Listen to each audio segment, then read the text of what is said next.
Okay, so the first thing I'm going to be talking about is radical equations. And the example I'm going to be doing is the square root of x plus 6 equals 5 minus the square root of x plus 1.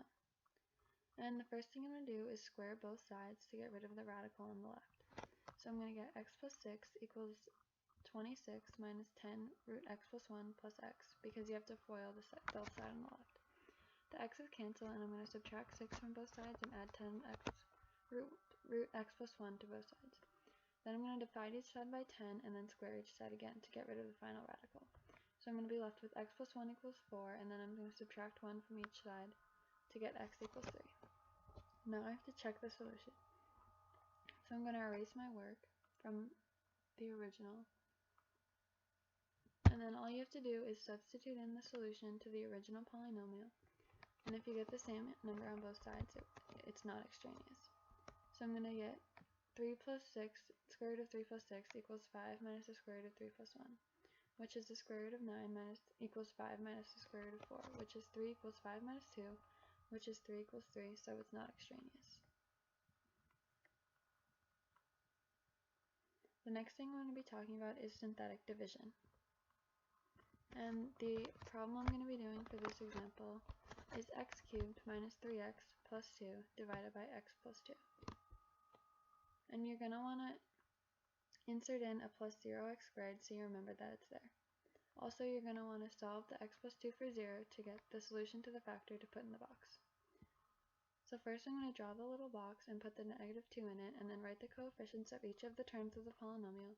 Then I'm going to bring down the first term and multiply it by the solution of the factor, and then bring it up. Then I'm going to add those two numbers and then repeat the process of multiplying and adding until I finish. Because I'm left with a 0 there, that means I have no remainder.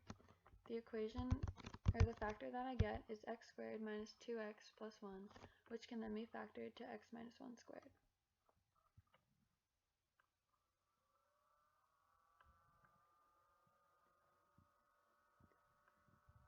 The final thing I'm going to talk about today is long division.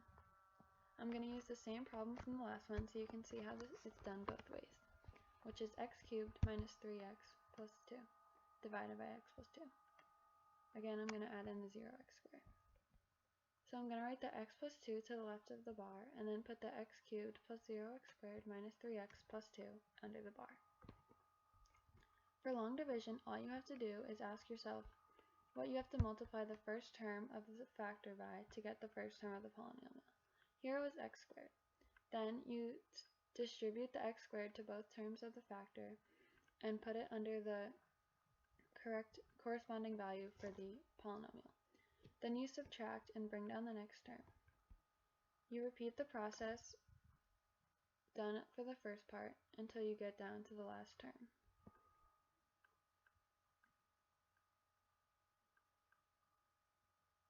Again, I'm left with a remainder of 0, meaning there's no remainder. Again, I get the same equation because it's the same problem, so the final answer is x minus 1 squared.